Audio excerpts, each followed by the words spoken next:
Hello viewers, this is Just Fake Network TV, a place where you can get the latest information about Nigeria news. For those who subscribe, I want to say a very big thank you to you. I will say God bless you for subscribing.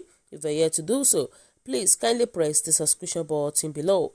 And now the news in details. Obasanjo's open letter to President Buhari.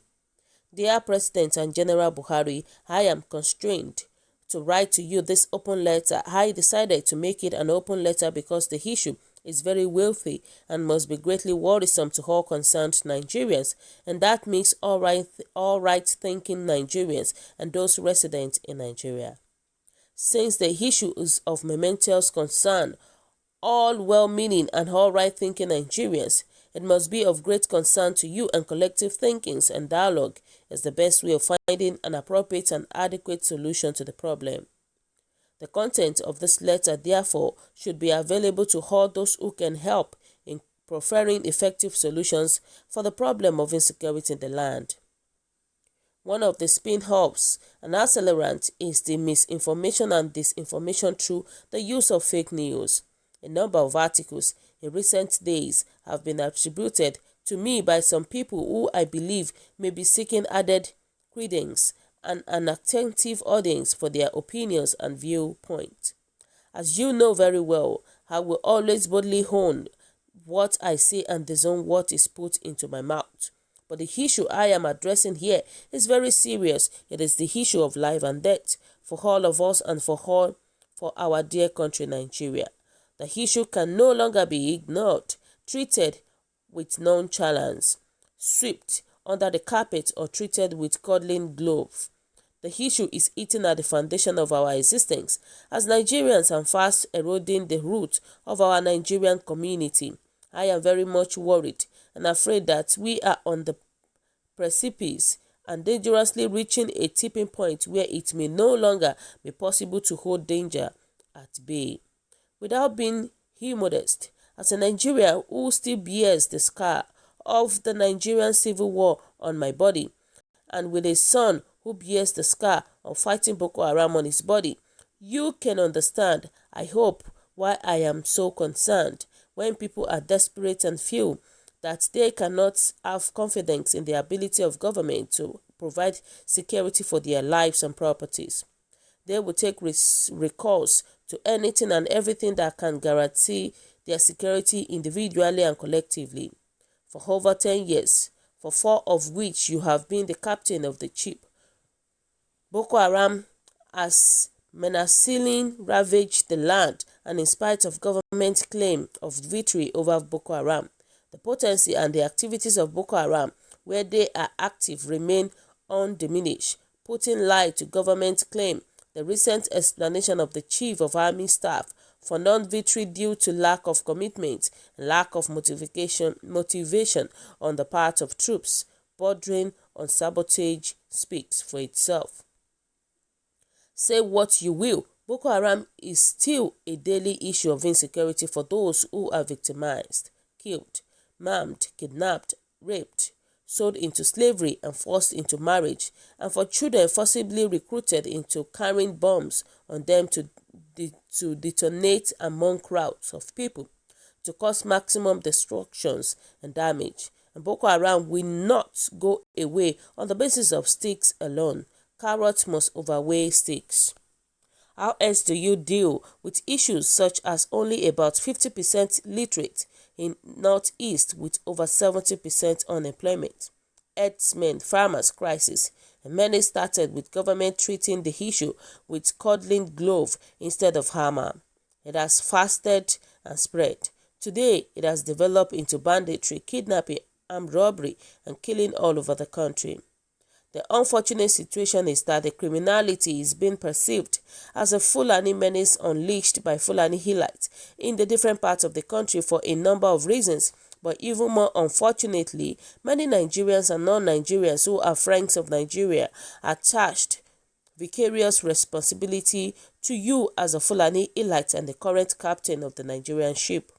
Perception may be as potent as reality at times. Whatever may be the grievances of Fulanis, if any, they need to be put out in the open, and their grievances, if legitimate, be addressed. And if other ethnic groups have grievances, let them also be brought out in the open and addressed through debate and dialogue.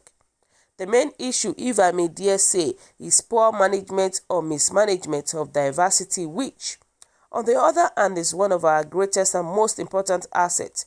As a result, very warriors cloud is gathering, and reign of destruction, violence, disaster, and disunity can only be the outcome. Nothing should be taken for granted. The clock is ticking with the cacophony of dissatisfaction and disaffection everywhere in and outside the country. The presidency and the Congress in the US have signaled to us to put our house in order. The House of Lords in the UK had debated the Nigerian security situation. We must understand and appreciate the significance, implication, and likely consequences of such concern and deliberation. No one can stop hate speech, violent agitation, and smothering violent agitation if he fans the ember of hatred, disaffection, and violence. It will continue to snowball until it is out of control. A stitch in time saves nine, goes the old wise saying. With the death of Funke, Chief Fasheroti's daughter, some sympathetic Nigerian groups are saying enough is enough. Professor Anya, a distinguished Nigerian Merit Laureate, has this to say: we can no longer say with certainty that we have a nation. Nigerian Delta leaders, Southeastern leaders, Middle Belt leaders, and Northern Elder Forum have not remained quiet. Different ordinary Nigerians at home and abroad are calling for different measures to address or ameliorate the situation. All the calls and cries can only continue to be ignored at the expense of Nigerian unity, if not its continued existence.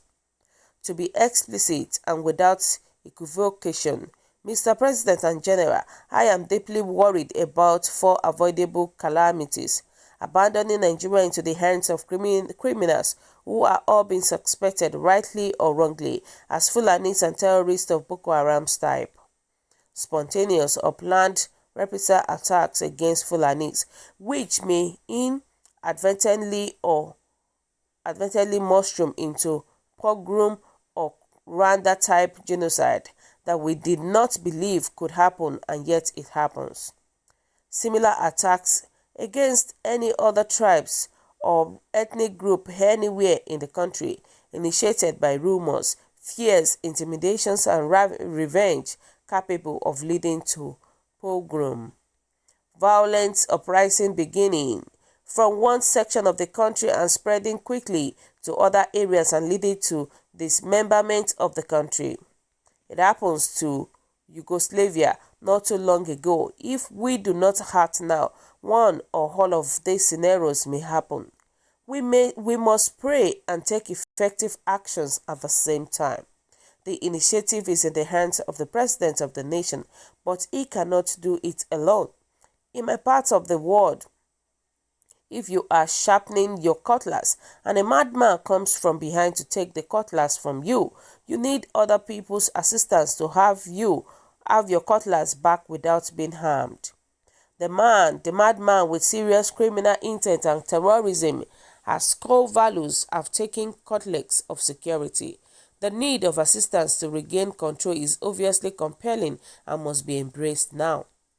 A couple of weeks ago at a public lecture, I had said, among other things, that in all these issues of mobilization of national unity, stability, security, cooperation, development, growth, and progress, there is no consensus.